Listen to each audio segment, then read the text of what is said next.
मुंबई में 1944 में एक आग लगती है। कई घर चपेट में आते हैं। उनमें से एक परिवार के पास तिजोरी थी। तिजोरी में जेवर रखे थे। परिवार को लगा कि सब कुछ खाक हो गया होगा, लेकिन जब परिवार लौटा तो पाया कि जेवर तो जेवर, तिजोरी के अंदर रखे सभी कागज भी एकदम सही सलामत थे। ये तिजोरी बनाई थी गोदरेज ने। वही गोदरेज जिसने 1951 में आज़ाद इंडिया के पहले चुनाव के लिए 17 लाख बैलेट बॉक्स बनाए थे। वही गोदरेज जिसने कभी रविंद्रनाथ टैगोर को अपना ब्रांड एम्बेसडर बनाया था। 1897 में एक ताले बनाने वाली कंपनी के साथ शुरू हुई ये 127 साल पुरानी कंपनी अब आखिरकार बंटवारे की तरफ बढ़ रही है। आज के खर्चा पानी में हम गोदरेज ग्रुप की विरासत पर बात करेंगे, जानेंगे कि इस कंपनी की शुरुआत कैसे हुई थी, ताला बनाने के साथ शुरू होने के बाद आज ये कंपनी किस किस और बिजनेस में है, कुछ मशहूर किस्से भी सुनेंगे, ये भी जानेंगे कि इस समय कंपनी की कमान किसके पास है और आखिर में जानेंगे कि वो कौन सी चीज़ है जिसके लिए ये परिवार 127 सालों बाद बंटवारे की तरफ बढ़ रहा है। नमस्कार, मेरा नाम उपासना है और आप देख रहे हैं द लल्लन टॉप का डेली फाइनेंशियल बुलेटिन खर्चा पानी। गोदरेज की कहानी पर चलने से पहले जरा कंपनी का शॉर्ट में बायोडेटा देख लेते हैं। आज़ादी से भी पहले साल 1897 में शुरू हुई ये कंपनी आज एक इंडियन मल्टीनेशनल ग्रुप है। मतलब कि ऐसी भारतीय कंपनी जो कई देशों में कारोबार करती है। हेडक्वार्टर है मुंबई में। कंपनी की नींव रखी थी आर्देशिर गोदरेज और फिरोज शाह बुरजोरजी ने। आइए जानते हैं कि आज़ादी से पहले ही मेक इन इंडिया का झंडा फहराने वाले आर्देशिर को आखिर ये आइडिया आया कहाँ से। कहानी शुरू होती है साल 1894 से। आर्देशिर ने ईस्ट अफ्रीका से अपनी वकालत की पढ़ाई की थी। वो वकील थे, काफ़ी अच्छे वकील। फिर उन्हें इस पेशे से अचानक दिक्कत होने लगी क्योंकि उन्हें लगा कि उन्हें तो झूठ बोलना पड़ रहा है। उन्होंने वकालत छोड़ी और वापस लौटकर मुंबई आ गए। एक केमिस्ट के पास असिस्टेंट की नौकरी करनी शुरू की। बाद में ब्लेड और कैंची बनाने वाली कंपनी से जुड़ गए। तब ये चीज़ें सिर्फ अंग्रेजी कंपनियां बनाती थीं। आर्देशिर ने उन्हें कंपटीशन देने की सोची। वो पहुंचे पारसी समाज की संभ्रांत शख्सियत मेरवान जी मुचेर जी कामा के पास। उनसे 3000 रुपए का कर्ज लिया और काम शुरू कर दिया। सब कुछ सही चल रहा था, लेकिन फिर आर्देशिर को यह धंधा बंद करना पड़ा। क्यों? दरअसल आर्देशिर ये प्रोडक्ट्स एक ब्रिटिश कंपनी के लिए बना रहे थे, जिन्हें बेचती वो कंपनी थी। जिन चीज़ें सही चल रही थी, फिर एक रोज़ आर्देशिर एक बात के लिए अड़ गए। दरअसल आर्देशिर अपनी पैकेजिंग पर मेड इन इंडिया लिखना चाहते थे, लेकिन जो ब्रिटिश साझेदार थे वो इसके लिए राजी नहीं थे। उसका मानना था कि मेड इन इंडिया लिख देने से ये प्रोडक्ट नहीं बिकेंगे। दोनों पक्ष अपनी अपनी बात पर अड़े रहे और नतीजा ये हुआ कि आर्देशिर ने वो धंधा ही बंद कर दिया। पहला कारोबार फेल हो जाने के बाद आर्देशिर निराश थे। तभी एक दिन उनकी नज़र अखबार में छपी एक खबर पर पड़ी। अखबार में बम्बई में चोरी की घटनाओं पर खबर छपी थी। आर्देशिर के दिमाग में फिर से बिजनेस का कीड़ा कुलबुलाया। उन्हें ताले बनाने का आइडिया सूझा। उस वक्त भारत में सभी ताले हाथ से बनते थे, ये बिल्कुल भी सुरक्षित नहीं थे। आर्देशिर ने ठाना कि वो ऐसा ताला बनाएंगे जो मजबूती की मिसाल बन जाएगा, और उन्होंने ऐसा करके दिखाया। इसके लिए भी उन्होंने फिर से मेरवान जी से 3000 रुपए उधार लिए। ये साल था 1897। आर्देशिर ने बॉम्बे गैस वर्क्स के बगल में 215 वर्ग फुट के गोदाम में ताले बनाने का काम शुरू किया। गुजरात और मालाबार से 12 ट्रेंड कारीगर लाए। इस तरह बाजार में लॉन्च हुआ एंकर ब्रांड ताला। गोदरेज के ताले लोगों को इतने पसंद आए कि ताले भरोसे का सिंबल बन गए। आर्देशिर का कारोबार चल निकला।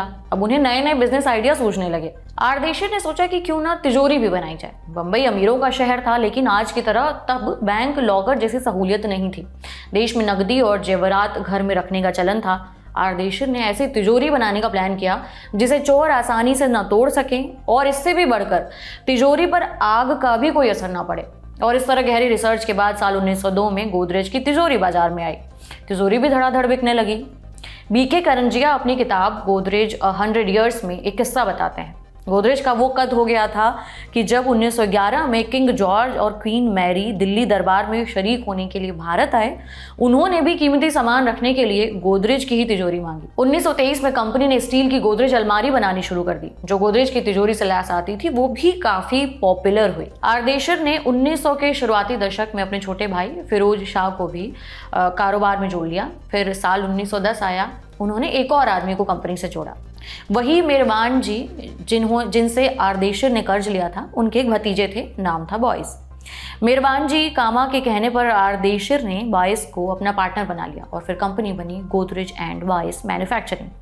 हालांकि कुछ दिन बाद ही बॉयस ने कंपनी छोड़ दी, लेकिन आरदेशिर ने कंपनी का नाम तब भी नहीं बदला और आज की तारीख में भी वो company Godrej and Boyce Godrej group के अंडर ही आती है। गोदरेज में इसके बाद साबुन के कारोबार में एंट्री ली। उस दौर में जितने भी नहाने के साबुन बनते थे उनमें जानवरों की चर्बी इस्तेमाल होती थी। हिंदू आहत होते थे। आरदेशिर को यहाँ पर एक कारोबारी मौका दिखा। वो एक ऐसा साबुन बनाने में जुट गए जिसमें जानवरों की चर्बी ना मिली हो और आखिरकार 1918 में बिना चर्बी वाला साबुन लॉन्च हुआ। नाम था छवि। साबुन से जुड़ा एक दिलचस्प वाकया बताती हूँ। आरदेशिर ने गोदरेज साबुन का ब्रांड एम्बेसडर गुरु रविंद्रनाथ टैगोर को बनाया था। आरदेशिर स्वदेशी के लिए समर्पित कारोबारी थे। उनकी इस बात के गांधी जी खुद मुरीद थे। आरदेशिर गोदरेज साल 1936 तक जिंदा रहे, मगर उन्होंने जीते जी ही 1 मई 1928 को ग्रुप की पूरी कमान अपने भाई फिरोज शाह को सौंप दी और खुद रिटायरमेंट ले ली। इस बीच 1943 में उस समय की बॉम्बे सरकार यानी अंग्रेजों की सरकार बिखरौली गांव की नीलामी कर रही थी, जिसे फिरोज शाह गोदरेज ने बहुत ही सस्ते दाम पर खरीद लिया। इसके एक हिस्से को उन्होंने अपने एम्प्लॉइज के लिए एक इंडस्ट्रियल टाउनशिप की तरह विकसित किया। उनकी मृत्यु के बाद इस टाउनशिप का नाम बदलकर फिरोज शाह नगर कर दिया गया है। वापस लौटते हैं इतिहास की तरफ तो 1951 में आज़ाद इंडिया के लिए जो पहला चुनाव होना था उसके लिए बैलेट बॉक्सेस की ज़रूरत थी। इलेक्शन कमीशन ने चुनावों के लिए 17 लाख बैलेट बॉक्स बनाने का कॉन्ट्रैक्ट गोदरेज को दिया, जो कंपनी ने रिकॉर्ड समय में किफ़ायती दाम पर बनाकर डिलीवर किए थे। ये बैलेट बॉक्स भी बिखरौली टाउनशिप में ही बनाए गए थे और ये पहला प्रोडक्ट था जो उस टाउनशिप में बनाया गया था। 1952 में 15 अगस्त को ही गोदरेज ने सिंथॉल साबुन भी लॉन्च किया। 1955 में कंपनी टाइपराइटर लॉन्च करके एशिया में मैन्युफैक्चर करने वाली पहली टाइपराइटर कंपनी बन गई। इंडिया के पहले देश में बने टाइपराइटर का नाम रखा गया था गोदरेज प्राइमा। खुद पीएम नेहरू ने इसे आजाद और औद्योगिक भारत की निशानी माना था। गोदरेज के typewriter Sri Lanka, Indonesia, Philippines, Mozambique, Angola और मोरक्को में भी भेजे जाते थे। फिर 1958 में गोदरेज के रेफ्रिजरेटर लॉन्च हुए, वही जो हम में से ज़्यादातर मिडिल क्लास के घरों में दिख जाते थे। 1971 में गोदरेज एग्रोवेट की शुरुआत हुई। 1972 में फिरोज शाह गोदरेज की मृत्यु हो गई। तब तक उनके बेटे भी सक्रिय रूप से पारिवारिक बिजनेस में शरीक हो चुके थे। फिरोज शाह के तीनों बेटों बुरजोर, सोहराब और नवल ने ग्रुप की जिम्मेदारी संभाली। पहली पीढ़ी ने भी गोदरेज ग्रुप को अपने पिता और बड़े पिताजी की तरह बढ़ाना जारी रखा। 1990 में कंपनी ने रियल एस्टेट में कदम रखा और गोदरेज प्रॉपर्टीज की शुरुआत हुई। आईटी बूम का जब दौर हुआ तो गोदरेज ग्रुप इस फील्ड से कैसे दूर रहती। 1999 में गोदरेज इन्फोटेक की शुरुआत हुई। कुल मिलाकर 1950 से 1980 में गोदरेज ग्रुप ने लाइसेंस राज के दौरान सख्त नियम कानून वाले दौर से लेकर 1991 में उदारीकरण के दौर तक में अपना बिजनेस को बढ़ाया, उसे तरक्की के मुकामों पर पहुंचाया। लेकिन उदारीकरण के बाद कंपटीशन काफ़ी बढ़ गया। आज की तारीख में गोदरेज ग्रुप स्टील से लेकर furniture, fridge, forklift, truck machine, उनके tools, aerospace and defence, real estate, consumer products, industrial engineering, appliances, security and agriculture products, power और एनर्जी जैसे सेक्टर्स के कारोबार में शामिल है। वर्टिकल्स तो बहुत सारे हैं, मगर मेन 2 ही डिवीजन हैं, गोदरेज इंडस्ट्रीज और दूसरा है Godrej and Boyce.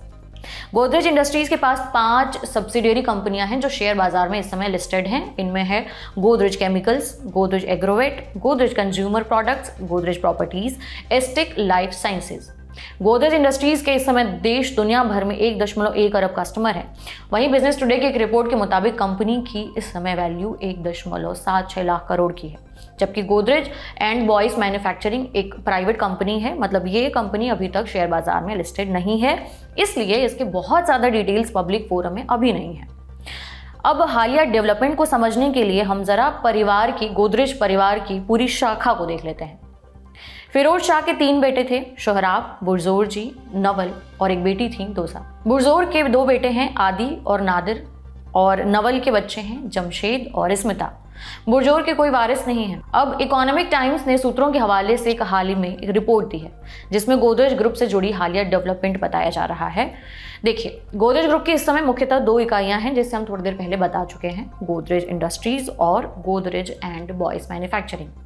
Godrej Industries को आदि और नादिर हेड करते हैं, यानी उसके चेयरमैन हैं, जबकि जमशेद और स्मिता गोदरेज एंड बॉयस के चेयरमैन हैं। आदि और नादिर चेयरमैन के अलावा गोदरेज एंड बॉयस में बोर्ड मेंबर भी थे। उनके पास कुछ हिस्सेदारी भी थी। इसी तरह जमशेद और स्मिता के पास भी गोदरेज इंडस्ट्रीज के बोर्ड मेंबर का पद था और कुछ हिस्सेदारी भी थी, माने एक क्रॉस ओनरशिप का स्ट्रक्चर था। अब हालिया डेवलपमेंट ये हुआ है कि सभी भाई बहन दूसरे की कंपनी के बोर्ड से इस्तीफा दे रहे हैं और उनकी कंपनी में अपनी हिस्सेदारी भी छोड़ रहे हैं, जो उन्हें वापस दे दी जाएगी। इस साल के शुरुआत में ही आदि और नादिर ने गोदरेज एंड बॉयज के बोर्ड से इस्तीफा दे दिया है। वहीं जमशेद गोदरेज ने GCPL और गोदरेज प्रॉपर्टीज के बोर्ड को छोड़ दिया है। इस समय गोदरेज ग्रुप की सभी कंपनियां बुरजोर के बेटे आदि और नादिर और नवल के बच्चे जमशेद और स्मिता उनके बेटे बेटी ही देख रहे हैं। जैसा हमने शुरू में बताया है, आदि और नादिर के पास गोदरेज इंडस्ट्रीज की कमान है, वहीं जमशेद और स्मिता गोदरेज एंड बॉयज का कामकाज देख रहे हैं। दूसरी पीढ़ी यानी इन चारों के जो बेटे बेटी हैं वो भी काफी सक्रिय रूप से ग्रुप की कंपनियों के कारोबार में सीनियर पोजीशंस पर हैं। आदि गोदरेज की बेटी हैं तान्या, निसाबा और बेटे फिरोज शाह। जमशेद गोदरेज के बेटे नवरोज और स्मिता की बेटी नायरिका गोदरेज ग्रुप की कंपनियों में काफी अहम पदों पर है। कौन सी कंपनी किसके पास जाएगी इसका फैसला तो बंटवारे के बाद होगा, मगर इस बंटवारे का जो मेन क्लाइमैक्स है वो गोदरेज एंड बॉयज मैन्युफैक्चरिंग से जुड़ा है। दरअसल जो फिरोज शाह ने बिखरौली में जमीन खरीदी थी उसकी कीमत इस समय करोड़ों में है और कहते हैं बंटवारे के पीछे की मुख्य वजह यही है। दरअसल फिरोज शाह ने 1943 में अंग्रेजों से 30 लाख रुपए में ये 3000 एकड़ जमीन खरीदी। बाद में वहीं पास में 400 एकड़ और जमीन खरीद ली। इस तरह उनके पास टोटल लैंड होल्डिंग हो गई 3400 एकड़ की। पूरी मुंबई में इस समय 1 लाख एकड़ जमीन है, इसमें से 34,000 एकड़ जमीन ही रहने लायक है। माने मुंबई में रहने लायक कुल जमीन का 10% हिस्सा अकेले गोदरेज ग्रुप के पास है।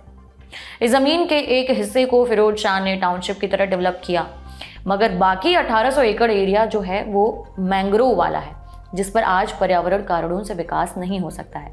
फिरोज शाह ने ये तभी तय कर लिया था कि इन मैंग्रोव वाले इलाकों को छेड़ा नहीं जाएगा, यहाँ पर डेवलपमेंट से जुड़ा कोई भी काम नहीं होगा और इसे संरक्षित रखा जाएगा। बिखरौली में जमीन की क्या वैल्यू है ये भी समझने की कोशिश करते हैं। गोदरेज प्रॉपर्टीज खुद गोदरेज ट्रीज नाम से 34 एकड़ में इस एरिया में एक प्रोजेक्ट बना रही है।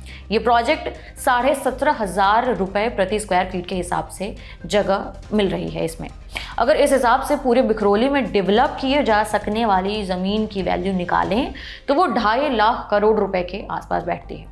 अगर पूरा परिवार इसे डेवलप करने पर राजी हो जाता है तो बनने में इस पूरे प्रोजेक्ट को 10 से 20 सालों का समय लगेगा और उस समय तो इन जमीनों के दाम और बढ़ जाएंगे।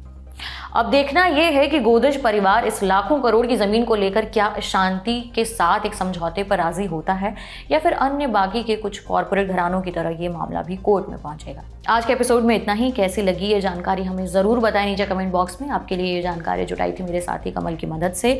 बाकी देश दुनिया के अन्य खबरों के लिए आप देखते रहिए द लंडन टॉक। शुक्रिया।